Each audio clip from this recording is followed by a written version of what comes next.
I did feel sorry for him because he spent like all this time building all this and we just ruined it in one night. Just felt a bit sorry for him. And you feel a bit guilty? Yeah, really guilty. If I cast my mind back many, many years to when I was their age, I could see myself getting involved in a similar sort of thing, and yet I don't consider myself to be a bad person or a criminal. And if they were given a criminal record for something which is high spirits and lack of thought, then it's a pretty sad thing.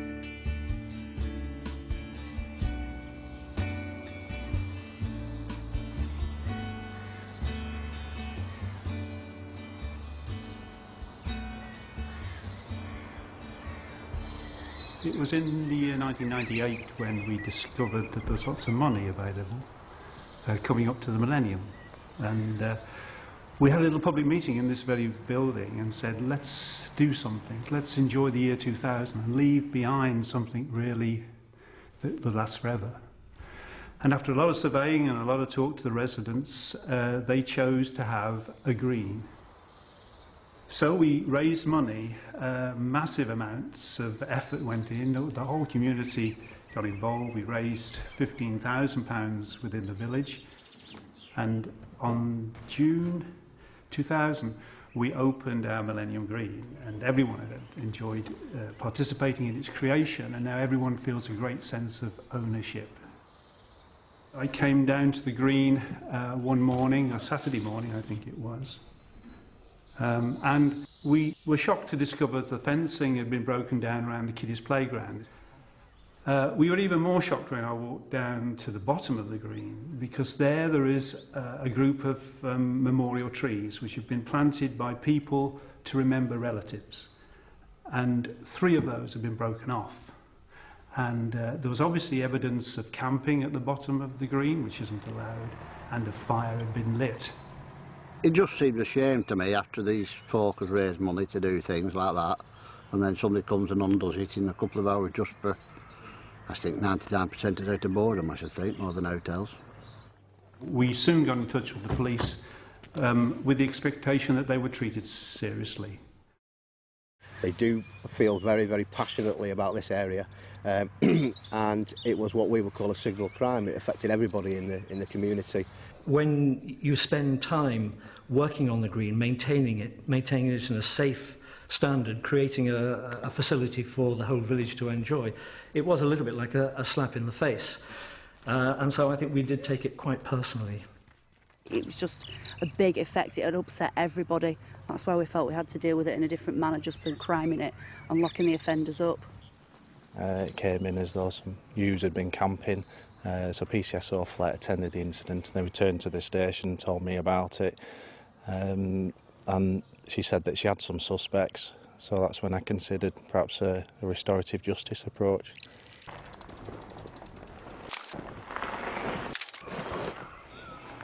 We were just playing football, actually, to start off with. Having a kick around and stuff. The original plan was to camp at Joe's house, but then I guess we just ended up camping here. I don't know why. Just needed a fire, so we just found the nearest wood, ripped it out, built a fire. We had to speak to all their parents, didn't we? Yep, and then more and more came about. There was 8 altogether, was there? There was 8 in total, yeah. I mean, that came out in the course of the investigation, that there wasn't just the 3 that Kath had initially spoken to. But speaking to these kids, which were basically good kids from the village, who'd been involved in some camping, basically, some antisocial behaviour that had really got a little bit out of hand. I don't believe they intended on upsetting everybody, but they just didn't think. I think it was a couple of days later, I got called up saying, your name's been given in for this incident. And I was just like, well, it did surprise me, to be honest, because I knew we were going to get in trouble for it.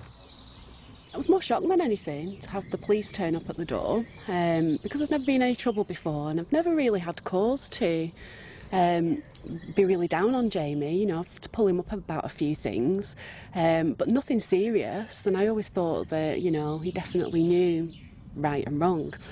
One by one we all went in because the police all came to our houses and stuff. So it was like, as soon as the police went around to the first person's house, it was just like, it was inevitable that we was all going to get questioned. All of them showed different levels of remorse, but none of them didn't show any remorse at all. So for me, they were ideal candidates to be given this opportunity. And that was how we sort of sold it to them, if you like. You know, this isn't, we can take the easy option, you know, you've clearly committed this offence and you can be dealt with through the courts, but, you know, we're going to give you this opportunity. So we looked at this as being a chance of making these young people understand exactly what they'd done, how it had impacted on the people, and to not criminalise them, to make them sort of own up and come face to face with the people they'd upset. On the night of the conference, when I was going, I was quite nervous because first of all I was like branded for like, because I was one of the only ones in the village. I thought everyone was like thinking I was a bad lad and things. Then when we got there, the atmosphere was like dead welcoming, and everyone was just sat there. No one was like staring or pointing or saying like, look, they're the bad lad. Plenty of people turned up. All the Harmers turned up with their parents. A good selection of people from the community. I expected a couple of people and then the police, but there's like a room full of everyone. Just like a bit overwhelming. I must say that to begin with, the cynic in me led me to think that this is just an exercise that is not going to pay dividends, but it would at least give an opportunity to face the perpetrators and to let them see what the victims really felt about it. To start off with the tension or apprehension, certainly. I mean, we tried not to seat them in a way where that it will be them versus us. You know, it's not a courtroom. It's a meeting, if you like. We started off with the harmed, just to explain the sort of feelings that were going on in the village, and then from there, it was back to the people who caused the harm. You know, you've heard what they've had to say. How do you feel about that? Police were like at the front of the room, and then they just went round each of us like explaining what happened, and then they went to the like people who maintained this, and then they explained how they felt, and then we had to talk about it. I think initially there was some hostility, certainly from the residents of the village. It was in a very emotive subject, particularly with reference to the memorial trees. A lot of them felt that their area had been, what's the word? Desecrated. Yeah. I was trying to avoid the situation where it was a huge amount of the villagers versus these 8 young men, so that's why we invited all the family along as well, and that's why it's important, I think, in the initial stages to really explain the process so everybody knows that it's not a free-for-all, it's not an opportunity for pointing fingers and making accusations. You sit down in a structured manner and you let people air all their views. Nobody speaks over the top of anybody else. Everybody's given an opportunity. This is the first time I'd met most of the people there, so I'd left like a negative first impression on them, but they took it really well. They were like talking to us like, yeah, adults, and they weren't shouting and bawling at us, which was alright.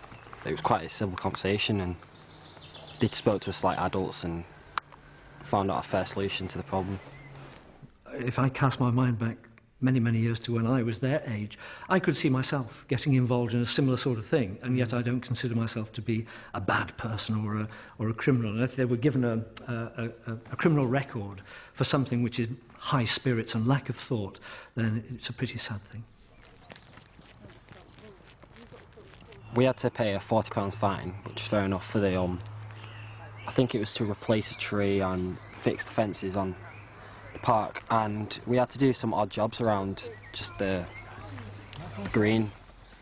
They came down on 2 consecutive months where they cleaned up and helped sort of tidy up the green. So they realised that there's consequences for their actions. I did feel sorry for them because they spent like all this time building all this, and we just ruined it in one night. Just felt a bit sorry for them. And did you feel a bit guilty? Yeah, really guilty. If I saw someone like doing the same thing as we did last year, I'd tell them to stop it because it's pointless and you're not going to get anything from it.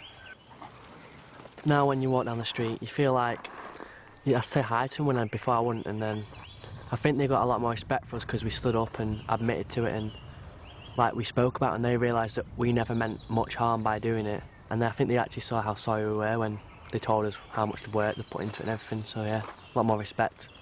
What came over was a genuine feeling of remorse, and to see their demeanour at the beginning of the exercise compared with at the end of the exercise, they were nervous when they came in. It was quite obvious that they were nervous, and understandably so. At the end of the session, when they realised that we weren't there as ogres seeking their blood, that there was relaxation, and we shared a chat at the end, and it was a very, very civilised way of going about things, and the outcome was everything we could have hoped for, and I think even more. They do feel that justice has been done, that these young men have been made to accept responsibilities for their actions, whereas sometimes just going through the court, it's a slap on the wrist, and that's the end of it. They felt that this was giving more justice than dealing with them in more traditional methods. Because the parents have been involved as well, I think, well, I'm speaking for myself now, but I find I have more of a say in what he does now, and I can actually justify, you know, preventing him from doing things because of this incident. So it's actually been to everybody's benefit, I think, yeah. In my opinion, it is a good thing, you know. If you do something wrong, you should be made to put it right. Children and like young teenagers can be easily influenced by other people around them, and I think sometimes like people can mess their lives up by doing something daft. I think the way that it was handled was absolutely brilliant, because as children, I think children obviously are allowed to make mistakes once, and I think they did learn from the way that this situation was dealt with. I think the real message of this process is that if you invest enough time up front and you then get to a conclusion where you head them off from future problems, then maybe in the long run it's the most cost-effective way of dealing with these people. Nowadays you've got a clout right here, off policeman, and that was it. And if he didn't, Scott, your father did. And that was it, that was the end of the story. Didn't seem to be like a different world nowadays. So whether we're going back to that with this, sort of speaking, but in a more modern way of doing it, it's probably a matter of the same effect.